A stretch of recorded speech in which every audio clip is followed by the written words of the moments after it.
বাংলাদেশের আকাশে দেখা যায়নি শাওয়াল মাসের চাঁদ। পবিত্র ঈদ উল ফিতর উদযাপিত হবে শনিবার, জানালো জাতীয় চাঁদ দেখা কমিটি। সড়ক, রেল, নৌপথে ঈদে ঘরমুখী মানুষের স্রোত। মহাসড়কে গাড়ির ধীর গতি থাকলেও নেই যানজট। উত্তরাঞ্চলের সাথে ট্রেন চলাচল স্বাভাবিক। ফাঁকা হচ্ছে রাজধানী ঢাকা। স্বাচ্ছন্দ্যে ঈদের শেষ মুহূর্তের কেনাকাটায় ব্যস্ত নগরবাসী। বিপণী বিতান, ফুটপাতের দোকান, সব জায়গায় ভিড়।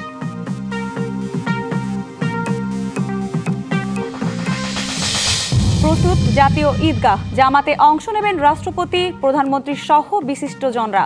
তারেক রহমানকে ঈদ শুভেচ্ছা জানালেন নরেন্দ্র মোদি। এবং কাতারি জ্বালানি স্থাপনায় ইরানের হামলার জেরে বিশ্ববাজারে বাড়ছে তেল, গ্যাসের দাম। এলএনজি আমদানির ক্ষেত্রে বেশি ঝুঁকিতে বাংলাদেশ, পাকিস্তান ও ভারত।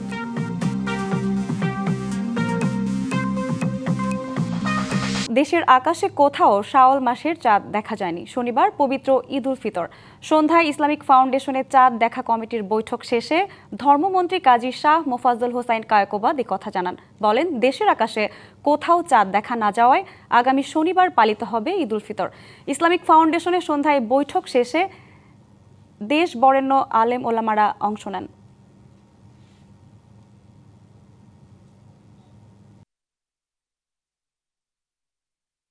বাংলাদেশের আকাশে পবিত্র শাওয়াল মাসের চাঁদ দেখা যায়নি। এমত অবস্থায় 21 মার্চ 2026 তারিখ শনিবার সারা দেশে পবিত্র ঈদ উল ফিতর অনুষ্ঠিত হবে ইনশাআল্লাহ। মহান আল্লাহ রাব্বুল আলামিন আমাদের সকল নেক আমল কবুল করুন।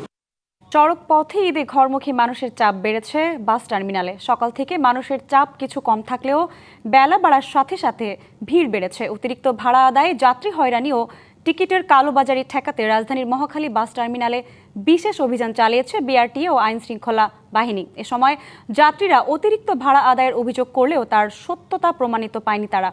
এদিকে কিছুটা শিডিউল বিপর্যয়ের মধ্য দিয়েই সকাল থেকে নির্দিষ্ট গন্তব্যে ঢাকা ছাড়ছে ট্রেন। তবে আগের দিনের তুলনায় এদিন যাত্রীর ভিড় ছিল কম। টিকিট কেটে সিট না পাওয়া নিয়ে ক্ষোভ প্রকাশ করে অনেক যাত্রী। ভেতরে জায়গা না পেয়ে বেশ কিছু যাত্রীকে ট্রেনের ছাদে উঠে যেতে দেখা গেছে। নিয়ম মেনেই সব লঞ্চ সদরঘাট ছেড়ে যাচ্ছে। অতিরিক্ত ভাড়া নিয়ে যাত্রী কল্যাণ সমিতির দাবির সঙ্গে লঞ্চ ঘাটের বাস্তবতার মিল নেই, এমন মন্তব্য করেছেন নৌ পরিবহন প্রতিমন্ত্রী রাজীব আহসান। বিকালে সদরঘাট লঞ্চ টার্মিনালে পরিদর্শনে এসে সাংবাদিকদের জানান, ঈদকে কেন্দ্র করে লঞ্চে যাত্রীদের কাছ থেকে বাড়তি ভাড়া নেওয়ার কোনো সুযোগ নেই। তো মানে 400 থেকে 500 টাকা ভাড়া নেই। এখন ধরেন টিকিট নিচে ধরেন 800 টাকা করে। প্যাসেঞ্জার ঠিক মতো যাইতে পারতেছে না, দুর্ভোগ, রাস্তায় অনেক যানজট। এখন পর্যন্ত কোনো হয়রানিতে পড়ে নাই, আল্লাহর ভালো মতো যাচ্ছি। মা বাবা আছে, ভাই বোন আছে, আত্মীয় স্বজন আছে, সবার লোকে দেখা সাক্ষাৎ করতে। এত পরিষ্কার টার্মিনাল অতীতে কখনো দেখেছেন কিনা আমার জানা নেই। এত হকার মুক্ত, তার অবৈধ অনুপ্রবেশকারী বা অযাচিত লোকজন মুক্ত দেখেছেন কিনা জানা নেই। কোনো যাত্রীর আমি কোনো কমপ্লেন শুনতে পাচ্ছি না। আমি তো সারাদিন এখানে থাকছি, কারো ভাড়ার বিষয়ে কোনো কমপ্লেন এখন পর্যন্ত কেউ আমাকে করে নাই। সড়ক, রেল ও লঞ্চ পথের ঈদযাত্রার খবর জানাতে যুক্ত হচ্ছেন আমাদের সাথে সহকর্মীরা। সড়ক পথের ঈদযাত্রার খবর জানাতে রাজধানীর মহাখালী বাস টার্মিনাল থেকে সরাসরি যুক্ত হচ্ছেন সহকর্মী পার্থ সাহা। পার্থ, মহাখালীতে যাত্রী চাপ কেমন দেখছেন এবং কোনো অভিযোগ বা ভোগান্তির তথ্য আছে কিনা জানাবেন। সঞ্জিতা, সন্ধ্যা থেকেই মহাখালী বাস টার্মিনালের খবর জানাচ্ছিলাম আপনার মাধ্যমে আমাদের দর্শকদেরকে। এখানে কিন্তু এই টার্মিনালটি একরকম উৎসবমুখর পরিবেশ সেটি কিন্তু বিরাজ করছে। তবে যাত্রীদের মিশ্র প্রতিক্রিয়া রয়েছে ভাড়া বৃদ্ধি নিয়ে। তবে কর্তৃপক্ষ বলছেন যে ভাড়া বৃদ্ধির যে ঘটনা সেটি কিন্তু এখানে ঘটেনি এবং কিছু সময় আগে বিআরটিএর ম্যাজিস্ট্রেট যিনি এখানে কর্মরত রয়েছেন তিনি কিন্তু সংবাদকর্মীদের সঙ্গে কথা বলেছেন। তিনি তার বক্তব্যে কিন্তু বারবার স্পষ্ট করেছেন যে অনাকাঙ্ক্ষিত বেশ কয়েকটি অভিযোগ তার কাছে এসেছে।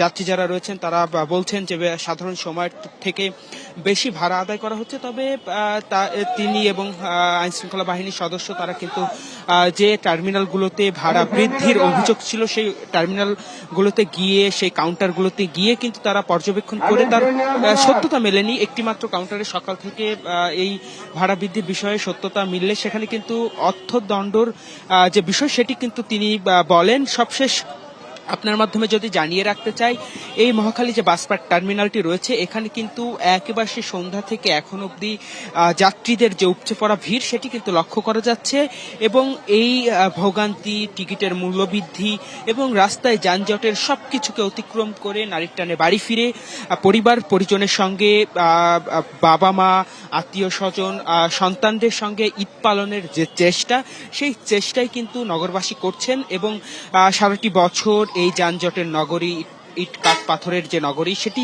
ছেড়ে একটু গ্রামে গিয়ে পরিবার পরিজনের সঙ্গে ঈদের নামাজ আদায় এবং একটু ভালো মন্দ খেয়ে নতুন পাঞ্জাবি জামা কাপড় পরে ঈদের যে আনন্দ, নামাজ আদায়, সেই উদ্দেশ্যেই কিন্তু ছুটে চলেছে নগরবাসী।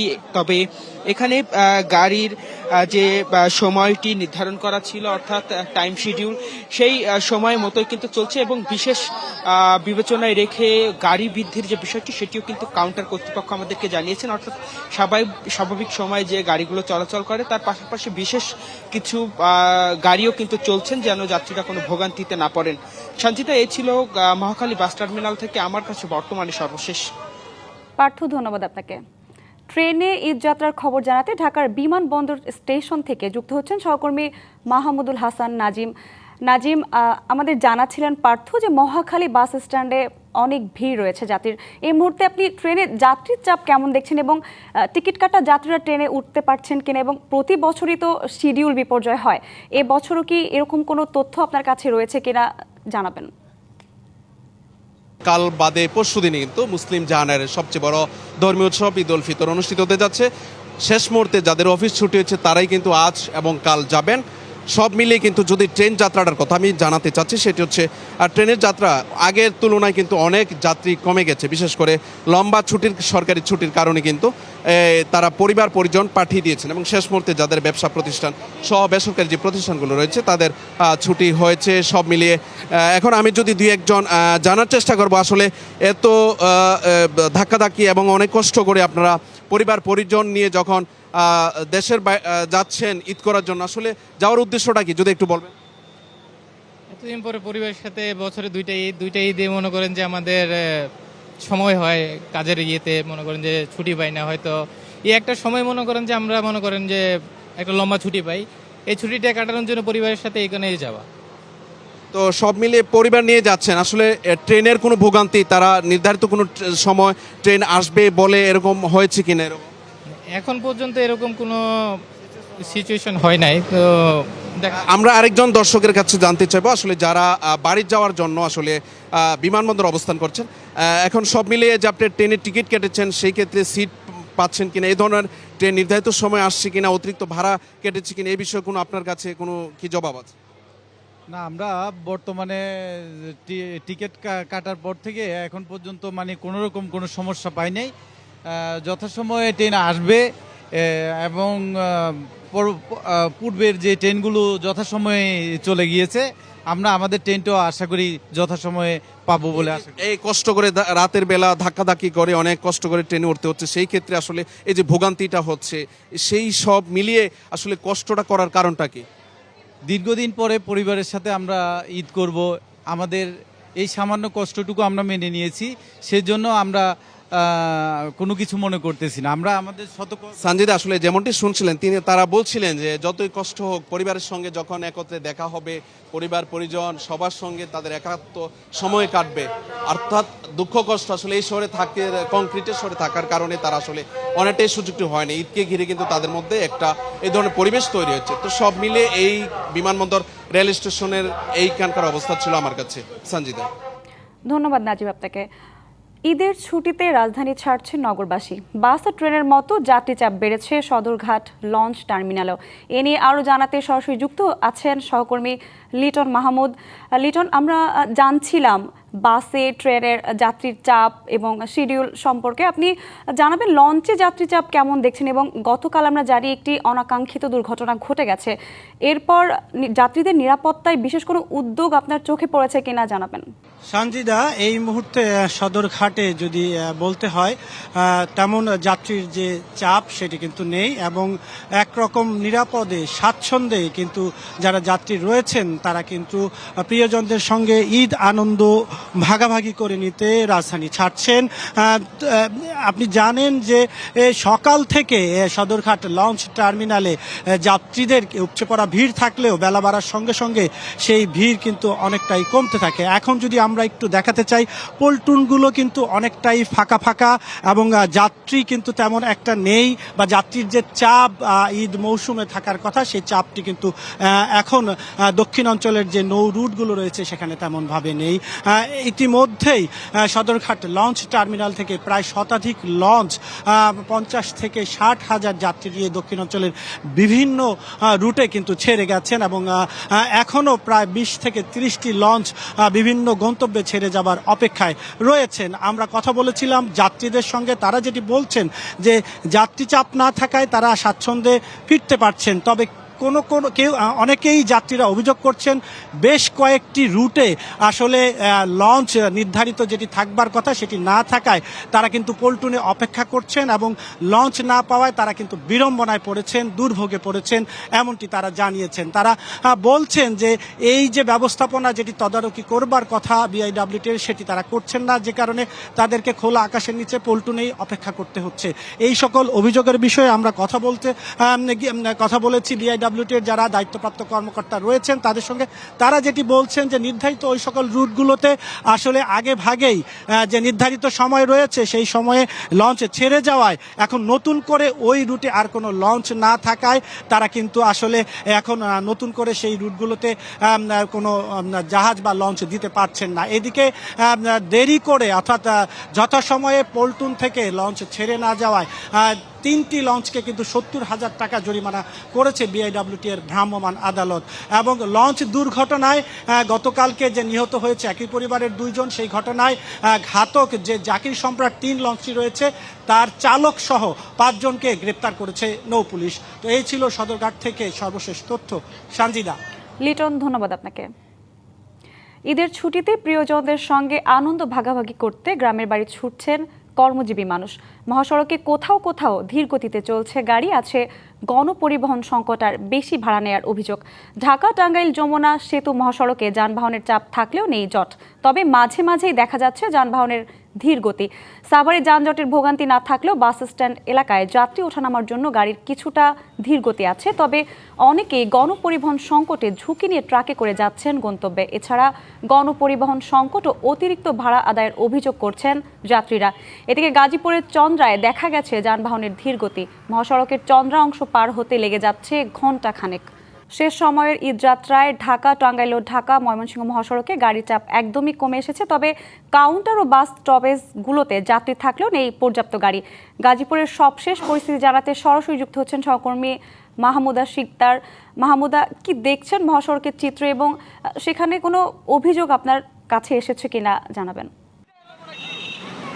সঞ্জিতা, আসলে শুরুতেই বলে নেই যে একদম স্বস্তিদায়ক এবং ভোগান্তিহীন একটি ঈদ যাত্রা কিন্তু কেবলই শেষ হলো, এবং শেষ সময় বেশ কিছু গুরুত্বপূর্ণ পয়েন্ট, বিশেষ করে বাস টার্মিনাল যে এলাকাগুলোতে বিভিন্ন শিল্প কারখানা আছে সেই এলাকাগুলোতে কিছু কিছু কিন্তু পোশাক শ্রমিক আমরা দেখতে পাচ্ছি, এবং তার কারণ হিসেবে তারা যেটি জানিয়েছেন যে যেহেতু একদম শেষ মুহূর্তে তাদের বেতন দিতে দেরি হওয়ার কারণেই কিন্তু তারা আসলে একদমই যে ঈদ যাত্রাটি শুরু করেছে একদম শেষ সময়। এবং এখন আমি আছি ঢাকা ময়মনসিংহ মহাসড়কে। আপনি দেখতে পাচ্ছেন এটি আসলে একটি বাস স্টপেজ। এখানে খুব কম সংখ্যক কিন্তু লোকজন দাঁড়িয়ে আছে, এবং যে পরিমাণে লোকজন দাঁড়িয়ে আছে তার থেকে কিন্তু বাসের সংখ্যা অনেক বেশি, এবং এই বাসের সংখ্যা বেশি থাকার পরেও কিন্তু আমরা দেখেছি অনেকেই ট্রাকে করে তাদের যে গন্তব্যস্থলের উদ্দেশ্যে রওনা দিয়েছে, এবং তার কারণ হিসেবে বাড়তি ভাড়া। আপনি যেটি বলছিলেন যে অভিযোগ, আসলে এই অভিযোগটি বরাবরই ছিল, এখনও আছে। একদম শেষ সময় হওয়া সত্ত্বেও কিন্তু এখনও এই বাড়তি ভাড়ার যে অভিযোগটি সেটা এখনও পর্যন্ত রয়ে গেছে। এবং তার পাশাপাশি আমরা কিন্তু দেখেছি যে অনেক অ্যাম্বুলেন্স আছে, সেই অ্যাম্বুলেন্সগুলোতেও কিন্তু এসে তারা রোগীর পরিবর্তে এখন যাত্রী উঠাচ্ছে। যাত্রী উঠিয়ে তারা ময়মনসিংহ, তার পাশাপাশি আশেপাশে যে এলাকাগুলো আছে নেত্রকোনা, শেরপুর, এই দিকে আসলে নিয়ে যাওয়ার জন্য তারা যাত্রী খোঁজার চেষ্টা করছে। এবং আমরা বেশ কিছু যাত্রীদের সাথেও কথা বলেছি, তারা কিন্তু এখনও বলছে যে অতিরিক্ত ভাড়া, ময়মনসিংহের ভাড়া কিন্তু যেখানে ছিল 100 টাকা সেখানে কিন্তু এখনও তাদের কাছ থেকে ভাড়া হাঁকিয়ে নেওয়া হচ্ছে 500 থেকে 600 900 টাকা। এছাড়া চন্দ্রার যেটি বলছিলেন যে একটি ধীর গতি, সেটি কিন্তু এখন একদমই নেই বললেই চলে। এখন একদমই স্বাভাবিক পর্যায়ে আছে এবং যাত্রী গাড়ি সবাই আসলে একদমই স্বস্তিতেই আছে এবং দুটি মহাসড়কে কিন্তু এখন একেবারে যাত্রী নেই বললেই চলে, খুবই হাতে গোনা, এবং যে যাত্রা সেটিও আসলে একদমই স্বস্তিদায়ক। এই ছিল এখন পর্যন্ত দুটি মহাসড়কে যে যাত্রা সেটি সম্পর্কে পাওয়া তথ্য। সঞ্জিদা। মাহমুদা, ধন্যবাদ আপনাকে। বগুড়ার সান্তাহারে ট্রেন দুর্ঘটনার 22 ঘন্টা পর উত্তরাঞ্চলের 5 জেলার সাথে ঢাকার ট্রেন চলাচল স্বাভাবিক হয়েছে। বেলা 12টায় চিলাহাটি থেকে ছেড়ে আসা খুলনাগামী সীমান্ত এক্সপ্রেস ট্রেন চলাচল শুরুর মধ্য দিয়ে এ রুটে ট্রেন চলাচল পুনরায় চালু হয়। বুধবার দুপুর 2টার দিকে ঢাকা থেকে ছেড়ে আসা চিলাহাটি অভিমুখী নীলসাগর এক্সপ্রেস ট্রেনটি বগুড়ার সান্তাহারের বাগবাড়ি এলাকায় দুর্ঘটনায় পড়ে। লাইনচ্যুত হয় 9টি বগি। সব বগি উদ্ধারের পর দুপুরে স্বাভাবিক হয় ট্রেন চলাচল। দুর্ঘটনার কারণ খুঁজতে কাজ করছে আলাদা দুটি তদন্ত কমিটি। এরই মধ্যে চালক ও স্টেশন মাস্টারকে সাময়িক বরখাস্ত করা হয়েছে। প্রধানমন্ত্রী তারেক রহমান ও বাংলাদেশের জনগণকে পবিত্র ঈদ উল ফিতরের শুভেচ্ছা জানিয়েছেন ভারতের প্রধানমন্ত্রী নরেন্দ্র মোদী। এছাড়া ভবিষ্যতে দুদেশের সম্পর্ক আরও জোরদার ও শক্তিশালী করার প্রত্যয় ব্যক্ত করেন তিনি। এক বার্তায় নরেন্দ্র মোদী ভারতের জনগণ ও সরকারের পক্ষ থেকে এই শুভেচ্ছা জানান। নরেন্দ্র মোদী বলেন, ঈদ উদযাপন সকলকে করুণা, ভ্রাতৃত্ব এবং একতার চিরন্তন মূল্যবোধ স্মরণ করিয়ে দেয়। বিশ্বজুড়ে মানুষের জন্য শান্তি, সম্প্রীতি, সুস্বাস্থ্যের জন্য প্রার্থনার কথাও বলেন তিনি। পবিত্র ঈদ উল ফিতরকে সামনে রেখে ঈদের প্রধান জামায়াতের জন্য পুরোপুরি প্রস্তুত ঢাকার জাতীয় ঈদগাহ মাঠ। ঈদের প্রধান জামাতে জাতীয় ঈদগাহ মাঠে অংশ নেওয়ার কথা রয়েছে রাষ্ট্রপতি, প্রধানমন্ত্রী, মন্ত্রিপরিষদের সদস্য, সমাজের বিশিষ্টজন ও সাধারণ মানুষের। এ উপলক্ষে পুরো মাঠ ও এর আশেপাশে এলাকায় নেওয়া হয়েছে কয়েক স্তরের কঠোর নিরাপত্তা ব্যবস্থা। এবার ঈদের প্রধান জামাতে অন্তত 40,000 মুসল্লি নামাজ পড়তে পারবেন। ঈদ উল ফিতরকে সামনে রেখে রাজধানীর জাতীয় ঈদগাহ মাঠ প্রস্তুত। এবার জাতীয় ঈদগাহ মাঠের প্রধান জামাতে নামাজ পড়বেন রাষ্ট্রপতি, প্রধানমন্ত্রী, মন্ত্রিসভার সদস্য, বিশিষ্টজনেরা সহ ঢাকাবাসী। জাতীয় ঈদগাহ মাঠে একসাথে নামাজ পড়তে পারবেন অন্তত 40,000 মুসল্লি। ঈদ জামাতকে সামনে রেখে পুরো মাঠ ও এর আশেপাশের এলাকায় নেওয়া হয়েছে কয়েক স্তরের নিরাপত্তা ব্যবস্থা। দায়িত্বে থাকবেন ডিএমপি, সেনাবাহিনী, র্যাব, সোয়াত সহ সাদা পোশাকের গোয়েন্দা পুলিশ। ঈদগাহ মাঠের চারদিকে কয়েক কিলোমিটার এলাকার ডাইভারশন পয়েন্ট, গাড়ি পার্কিং ও ভিভিআইপি মুভমেন্ট চলাচলের পথ নির্দিষ্ট করে দেওয়া হয়েছে। বৃহস্পতিবার সকালে ঈদগাহ মাঠ পরিদর্শন করেন এলজিআরডি প্রতিমন্ত্রী, দক্ষিণ সিটি কর্পোরেশনের প্রশাসক, বিভাগীয় কমিশনার ও প্রধানমন্ত্রীর কার্যালয়ের কর্মকর্তারা। এইবারের ঈদগাহ ময়দানের ঈদের নামাজটা স্বাভাবিক কারণে একটু ঐতিহাসিক হবে, এই কারণেই যে এখানে মহামান্য রাষ্ট্রপতি এখানে ঈদের নামাজ আদায় করবেন। মাননীয় প্রধানমন্ত্রী জনাব তারেক রহমান এই ঈদগাহ ময়দানে ঈদের নামাজ আদায়ের সম্মতি জ্ঞাপন করেছেন। যে জামাত সকাল 8:30টায় অনুষ্ঠিত হবে। প্রায় 35,000 লোকের জন্য নামাজের ব্যবস্থা আছে, পাশাপাশি মহিলাদের জন্য নামাজের ব্যবস্থা আছে এবং আমরা আশা করি আমাদের মন্ত্রিপরিষদের সদস্যবর্গ সহ অন্যান্য উচ্চপদস্থ কর্মকর্তা যারা আছেন তারাও এখানে উপস্থিত থাকবেন। ডিএমপির পক্ষ থেকে জানানো হয়েছে, সুশৃঙ্খল এবং কঠোর নিরাপত্তার সমন্বয়ে উৎসব মুখর পরিবেশে ঈদ জামাতের প্রস্তুতি সম্পন্ন। জাতীয় ঈদগাহ, বাইতুল মোকাররম জাতীয় মসজিদ এবং ঢাকার অন্যান্য সকল স্থানে অনুষ্ঠিতব্য ঈদ জামাতের নিরাপত্তা নিশ্চিত করতে ঢাকা মেট্রোপলিটন পুলিশ সমন্বিত সুদৃঢ় সুবিন্যস্ত নিরাপত্তা ব্যবস্থা গ্রহণ করেছে। এদিকে প্রতিকূল আবহাওয়া থাকলে প্রধান জামাত অনুষ্ঠিত হবে জাতীয় মসজিদ বাইতুল মোকাররমে। শাহ ইমন, ডিবিসি নিউজ, ঢাকা।